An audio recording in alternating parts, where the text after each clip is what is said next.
Programang ito ay rated SPG. Striktong patnubay at gabay ng magulang ang kailangan. Maaaring may masiselang tema, lengguwahe, karahasan, sexual, horror o droga na hindi angkop sa mga bata. Isang mapagpalang araw mga kapuso, narito ang mga pinakamainit na tagpo sa House of Lies. Pero bago ang lahat, kung bago ka pa lamang sa aking channel ay huwag kalimutang mag-like, mag-share at mag-subscribe para lagi kang updated sa mga bagong recaps na aking i-upload. Pagkatapos ng malaking kahihiyang idinulot ni Thea, lalo itong naging kampante dahil iniisip niyang malapit na nilang makuha ni Ashley ang lahat ng kayamanan ng pamilya Torrecampo. Sa mga oras na iyon, paniwalang paniwala si Thea na tuluyan nang mawawala si Paulo sa pamilya matapos na lumabas ang katotohanang hindi pala ito ang tunay na Torrecampo. Dahil dito, umasta si Thea na parabang siya na ang reyna ng mansyon at si Edward na lamang ang natitirang may karapatan sa lahat ng ari-arian.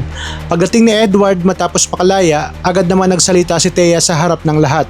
Sinabi nitong wala nang puwang si Paulo sa kanilang pamilya at hindi na raw ito dapat nakikialam pa sa negosyo at problema ng mga Torrecampo. Para kay Thea, si Edward ang tunay na tagapagmana at dapat nang tanggapin ng lahat iyon. Hindi naman ito nagustuhan ni Marge. Agad niyang pinatigil si Thea at maraming sinabi hindi mabuburan ng kahit anong revelasyon ang lahat ng nagawa ni Paulo para sa kanilang pamilya. Ipinaalala niya na si Paulo ang isa sa mga dahilan kung bakit lalong yumaman at lumakas ang kanilang negosyo. Kaya kahit ano pa ang sabihin ng iba, mananatili pa rin itong bahagi ng kanilang buhay. Habang nagkakainitan ang lahat, hindi na kinaya ni Greg ang tensyon sa loob ng bahay. Galit itong sumigaw upang patahimikin ang lahat, ngunit wala pa rin gustong magpatalo. Dahil sa matinding stress at sunod-sunod na problema, biglang sumama ang pakiramdam ni Greg. Bukod sa kahiyang dulot ni Thea, dagdagan pa ang kanyang galit nang malaman niyang si Aldrin pala ay anak ng dati nilang kasyosong si Walter. Sa sobrang galit at pagkabigo, nangako si Greg na pananagutin niya ang lahat ng taong sumira sa kanilang pamilya. Di kalaunan ay nagkaroon ng pribadong pag-uusap sina Greg, Edward at Paulo at para kay Edward taos-pusong humingi ng tawad si Greg dahil sa mga taon na malalamig at masakit niyang pagtrato rito. Aminado siyang nagkamali siya bilang isang ama at nauunawaan niyang mahirap burahin ang sakit na dinanas nitong si Edward. Nang kaharapin niya si Paulo, lalo siyang nahirapan. Hindi raw niya matanggap na ang anak na buong buhay niyang itinuring na susunod na pinuno ng kanilang negosyo ay hindi pala niya tunay na kadugo. Kitang-kita kay Greg ang sakit at panghihinayang habang sinasabi niya ang lahat ng iyon dito kay Paulo.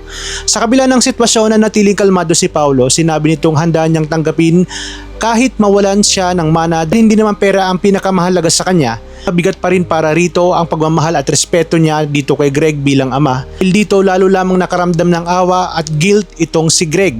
Ngunit biglang nagsalita si Edward at tumutol sa balak na alisin si Paulo sa pamilya. Ayon dito, walang kahit anong sekreto ang kayang magbago sa pagiging magkapatid nila. Hindi raw kasalanan ni Paulo ang lahat dahil ang totoo ay nagkamali ay ang mga taong nagtago ng katotohanan sa loob ng maraming taon. Habang unti-unting lumalalim ang gulo, nagdesisyon si Paulo na alamin ang buong katotohanan tungkol sa tunay niyang ama. Kinausap niya si Regina ngunit wala itong maitulong dahil matagal na raw nitong iniwasan si Walter at pinutol ang koneksyon dito. Sa puntong iyon, isang tao na lamang ang natitirang may alam at ito ay walang iba kundi si Aldrin. Kaya agad na pinuntahan ni Paulo si Aldrin upang magtanong, ngunit imbes na tulungan, malamig siyang tinanggihan nito at diretsahang sinabi na hindi niya hahayaang makita ni Paulo ang kanilang ama. Unti-unting nang lumabas ang matinding galit ni Aldrin dahil habang marangya ang naging buhay ni Paulo, siya naman ang lumaking puro hirap at galit ang nararanasan. At dahil dito tila mas lalo pang magiging mapanganib ang hidwaan nilang dalawa. Talagang kapanapanabik ang mga kaganapan dito sa House of Lies. Kaya naman tuloy-tuloy lang ang pagsubaybay. Maraming salamat sa inyong panonood at pagpalain tayong lahat, mga kapuso.